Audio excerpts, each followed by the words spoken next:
Well, welcome back to our introductions to our weekly studies as we read through the scriptures. And this week you're going to be reading 2 Kings chapter 15 through 1 Chronicles chapter 2. And here's what I want you to be looking for. Now, by this time, Syria has gained control over all of Israel, and yet no one's repenting. There's no response to God. The kings, the people, they all refuse to repent. So there's a short period later of restoration under Jeroboam II.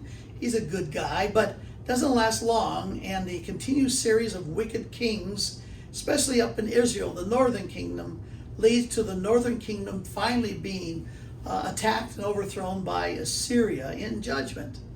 Now, of Israel's 19 kings, remember Israel up north kingdom, of their 19 kings, not one is righteous in God's sight.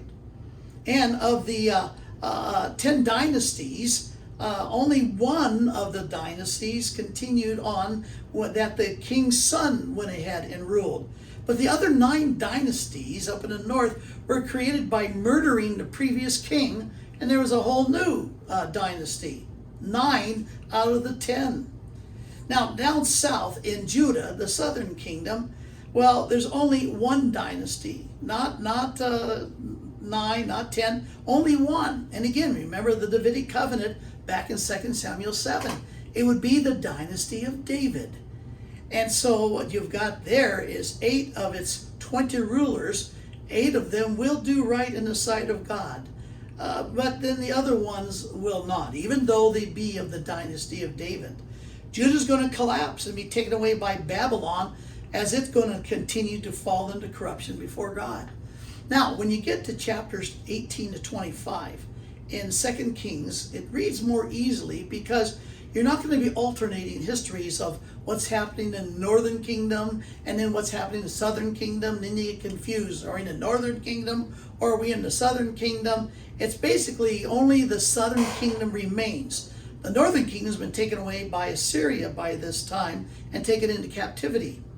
Now, 6 years before the overthrow of that northern kingdom's capital, Samaria, Hezekiah was the king of the southern kingdom in Judah. And he's the one that brought reform at that time to the southern kingdom. So at that time, they were basically honoring God. And that's why God spares the capital of Judah, Jerusalem, from the attack of the Assyrians. Today, there's even remains of what they call Hezekiah's wall. Thick old wall. I walked on it and basically repulsed the attack of the Assyrians, because under Hezekiah, God made sure that they were protected. Well, then you're going to find out, however, Hezekiah's son, Manasseh, well, he messes it all up with his idolatry. And then you're going to go ahead and read again about the ongoing downfall of Judah, the southern kingdom. Even with Josiah's later attempt. Now, Josiah was a king that came later, and he was a good guy and brought reforms to the kingdom, but his one generation could not turn the tide of evil. So the 4 following kings after him, well, they were wicked and they were no help.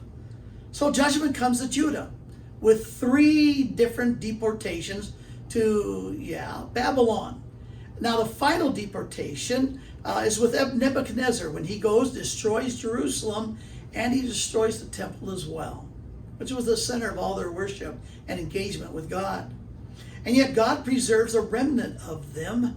Matter of fact, when they are deported, remember the names Shadrach, Meshach, Abednego? Remember the remarkable man Daniel? They're young men that are part of the exile out to Babylon that came from the southern kingdom. So God's going to protect that remnant, because again, from that remnant's going to come one who will sit on the throne of David, and that dynasty promised to David that his kingdom would be forever.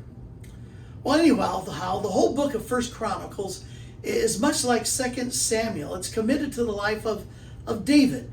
And it begins with the royal line of David in the first 9 chapters. His genealogy begins with Adam. Later is going to include the descendants of Abraham. And chapter 2, the genealogy and the 12 sons of Jacob.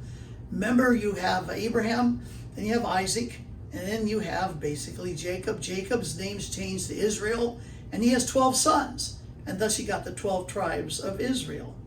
Well, anyhow, basically what you have here is the genealogy of David himself. Well, we'll pick this up next week in the next section of our reading.